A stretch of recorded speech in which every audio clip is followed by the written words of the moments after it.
Hello everyone, welcome back to my channel. Bollywood और cricket ऐसी दो चीज़ें हैं जिससे हम सभी बहुत इंस्पायर होते हैं, जो कि हमारे कंट्री में बहुत ज़्यादा फेमस हैं। तो आज मैं आपके लिए बॉलीवुड के ऐसे 8 मूवीज़ के डायलॉग्स लाई हूँ जो हमें इंस्पायर करते हैं और जो हमें अपने चैलेंजेस के साथ डील करने में बहुत मदद कर सकते हैं। तो चलिए देखते हैं वो क्या है। पहली फिल्म है तारे ज़मीं पर। मेरी फेवरेट फिल्म है। उसमें एक डायलॉग है कि अपने एम्बिशन का वजन अपने बच्चों के कंधे, नाजुक कंधे पर डाल देना चाइल्ड लेबर से भी ज़्यादा खतरनाक है। इस टॉपिक को उन्होंने बहुत सेंसिटिव तरीके से डील किया है और मूवी में एक कमेंडेबल मैसेज है कि आप अपने बच्चों को प्रेशराइज ना करें। देखा जाता है कि पेरेंट्स अपने बच्चों को लाइफ टाइम दूसरे बच्चों से कंपेयर करते हैं, अपने कजन से, अपने फ्रेंड से, और फिर उन पर अननेसेसरी प्रेशर क्रिएट किया जाता है। दूसरी मूवी है मैरी कॉम। उनके बारे में हम सभी जानते हैं, उन्होंने कई रिकॉर्ड्स ब्रेक किए हैं और किस तरह से उन्होंने कम बैक किया है। इस पर ये मूवी बनी है और इस मूवी में एक डायलॉग है जब प्रियंका चोपड़ा कहती हैं कि किसी को इतना भी मत डराओ कि उसका डर ही खत्म हो जाए। ये मैसेज है उन लोगों के लिए जो दूसरों के साथ गलत बिहेवियर करते हैं और कॉन्टिन्यूसली करते रहते हैं विदाउट एनी फियर। उन्हें कभी डर नहीं लगता कि वो शायद सामने वाले के साथ सही बिहेव नहीं कर रहे हैं, शायद वो अपनी बाउंड्रीज को क्रॉस कर रहे हैं। और तीसरी मूवी है दंगल। एक ऐसे पिता की कहानी जो अपनी बेटियों को रेसलर बनाते हैं और गोल्ड का सपना देखते हैं, जो कि उस टाइम पे सब उनका मजाक उड़ाते हैं कि ये तो पॉसिबल ही नहीं है। उनका एक डायलॉग है कि जब उनसे कहा जाता है कि अगर तुम अपनी बेटियों को पहलवानी में डालोगे तो उनसे शादी कौन करेगा, तब वो कहते हैं कि मैं अपनी छोरियों को इतना काबिल बनाऊंगा कि लड़के उन्हें देखने नहीं आएंगे, वो लड़कों को देखने जाएंगी। अगर हर पिता यही सोच ले अपने अंदर, तो जो ये सिस्टम चला आ रहा है जहाँ पर लड़कियाँ इतना ज़्यादा सफ़र करती हैं, और अगर वो उनकी एजुकेशन पे ध्यान दें बजाय कि हम फटाफट से इनकी शादी कर दें। एक बहुत गहरा मैसेज है इस डायलॉग में। एक प्रेशर हटाते हैं वो लड़कियों के ऊपर से कि लड़के तुम्हें देखने आएंगे, तुम्हें एक सर्टेन तरीके से बिहेव करना है, तुम्हें ऐसे बात करनी है, शायद जैसे वो है नहीं उन्हें वैसा भी प्रेजेंट करना है अपने आप को। कि लड़की को एनालाइज करके वो बहुत सारी कमियां निकालते हैं। कई ऐसे किस्से हैं जिनमें लड़कियों को बहुत ज़्यादा चल के दिखाओ, गा के दिखाओ, ये सब बोला जाता है। अगर हम अपने आप को उठाने की कोशिश करते हैं तो हमारे आसपास के लोग भी उसको एक्सेप्ट कर ही लेते हैं। तो हमें अपने आप को और इम्प्रूव करने की ज़रूरत है, ना कि सोसाइटी के नॉर्म्स को फॉलो करने की, जो कि आज तक सेम चले आ रहे हैं। अगली मूवी है उरी। उसका एक बहुत फेमस डायलॉग है, हाउ इज़ द जोश, हाय सर।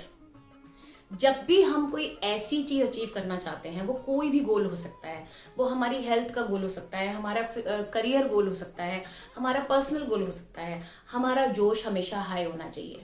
हमें हमेशा पॉजिटिव ही रहना है, क्योंकि अगर आपने अपने अंदर 1% भी नेगेटिविटी को आने दिया तो आपके मन में डाउट्स आ जाते हैं और वहीं पे हमारा लॉ फेल हो जाता है, जिसके बारे में हम हमेशा बात करते हैं, लॉ ऑफ अट्रैक्शन।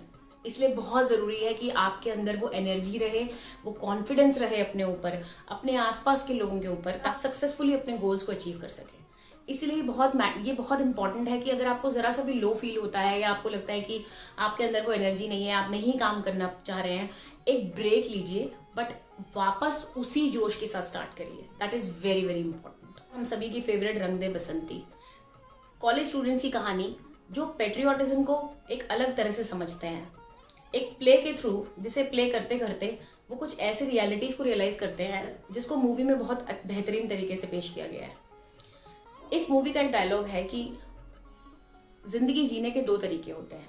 एक तरीका ये है कि जो हो रहा है उसे चुपचाप बर्दाश्त करते जाओ, और दूसरा तरीका ये है कि कुछ बदलने की जिम्मेदारी लो, अपनी लाइफ और दूसरों की लाइफ को बदलने की जिम्मेदारी लो।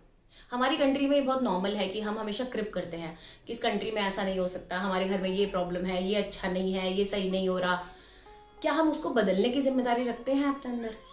वो इम्पॉर्टेंट है, और चेंज वहीं से आता है। क्योंकि हम जब कंप्लेन करते हैं तो हम कुछ क्रिएट नहीं कर रहे हैं, हम सिर्फ नेगेटिविटी क्रिएट कर रहे हैं और इससे दूसरों को भी परेशानी होती है। बेटर ये है कि हम उस नेगेटिविटी को छोड़कर, उस कंप्लेनिंग बिहेवियर को छोड़कर कुछ क्रिएट करने की कोशिश करें, कुछ सोल्यूशन क्रिएट करें। जैसे आजकल हम शार्क टैंक में भी देखते हैं कि वहाँ पे भी लोग नए नए सोल्यूशंस के साथ आ रहे हैं प्रॉब्लम्स के, रादर देन कंप्लेन करने की कि ये प्रॉब्लम है, ये ऐसा है, हमारी कंट्री में ऐसा नहीं होता है। So it's not about complaining, it's about finding the solution. ये है माझी। एक ऐसे पति की कहानी जो अपनी पत्नी के लिए पहाड़ तक तोड़ देता है। उन्होंने सच में एक पहाड़ तोड़कर रास्ता बनाया, क्योंकि उसी रास्ते पर वो अपनी पत्नी को नहीं बचा पाए थे। मूवी में एक डायलॉग आता है जब वो कहते हैं कि भगवान के भरोसे मत बैठो, क्या पता भगवान ही हमारे भरोसे बैठा हो। ये बिल्कुल रेलेवेंट लगता है, क्योंकि आज भी हम कई चीज़ें भगवान के ऊपर डालते हैं कि भगवान ये कर देना, भगवान मुझे पास करा देना, भगवान मेरा रिश्ता अच्छी जगह करा देना, भगवान। हम बिना सोचे समझे कि हमारे आसपास क्या सर्कमस्टांसेस हैं, हमें क्या एक्शन लेना चाहिए, हम सब कुछ भगवान के भरोसे छोड़ना चाहते हैं। और फिर हम अपने लक को क्रिप करते हैं कि ऐसा नहीं हुआ, वैसा नहीं हुआ, ये अच्छा नहीं हुआ। ये मूवी भी आपको यही सिखाती है कि अगर आप अपने भविष्य की जिम्मेदारी अपने हाथ में ले लें तो कोई आपसे आपका भविष्य नहीं छीन सकता। It's all about conviction. बहुत ही बेहतरीन मूवी है और बहुत ही ज़्यादा इंस्पायर करती है। और लास्ट मूवी है सुपर 30। आनंद सर की कहानी, जो अपने बच्चों को IIT क्लियर करवाना चाहते हैं, और उन बच्चों को जो फिनेंशियली साउंड नहीं है, जिनको कोई सपोर्ट नहीं है। आनंद कहते हैं कि अंग्रेजी का डर निकालना बहुत ज़रूरी है, क्योंकि कई दरवाजे इसीलिए नहीं खुलते हैं क्योंकि मे आई कम इन नहीं बोला जाता है। अंग्रेजी का डर हमारे मन में इतना ज़्यादा हो जाता है, हमें लगता है कि हम गलत बोल देंगे, हमें लगता है हम फ्लॉलेस नहीं बोल पाएंगे, हम कॉन्टिन्यूसली नहीं बोल पाएंगे, हमें लोग जज करेंगे, हम पे हंसेंगे। अगेन वो कॉन्फिडेंस की कमी ही हमें पीछे रखती है। अगर हमें कोई चीज़ नहीं आती, हम उसको सीख कर उस पर जीत पा सकते हैं, रादर देन हम पूरी लाइफ डरते रहें। जब बच्चे बहुत इन्फीरियर फील करने लग जाते हैं, बच्चे एग्जाम में फेल हो जाते हैं जबकि बहुत अच्छे से पढ़ के गए होते हैं, तो आनंद सर के भाई उनसे पूछते हैं कि कैसे फेल हो गए। तब वो कहते हैं कि फेल होने का रीज़न पढ़ाई नहीं था, लॉजिक नहीं था। फेल होने का रीज़न ये था कि उनमें वो हीन भावना आ गई थी कि हम इन बच्चों के सामने नहीं जीत पाएंगे, क्योंकि ये बच्चे बहुत ही प्रिविलेज्ड हैं।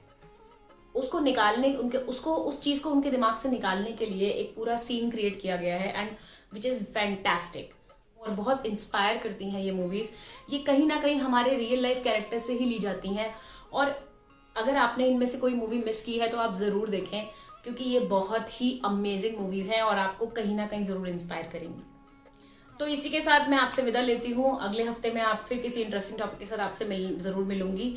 तब तक के लिए अपना ध्यान रखें। अगर मेरा वीडियो पसंद आया तो इसे लाइक शेयर ज़रूर करें, मेरा चैनल ज़रूर सब्सक्राइब करें और इस फैमिली का पार्ट बने। Thank you so much for your time.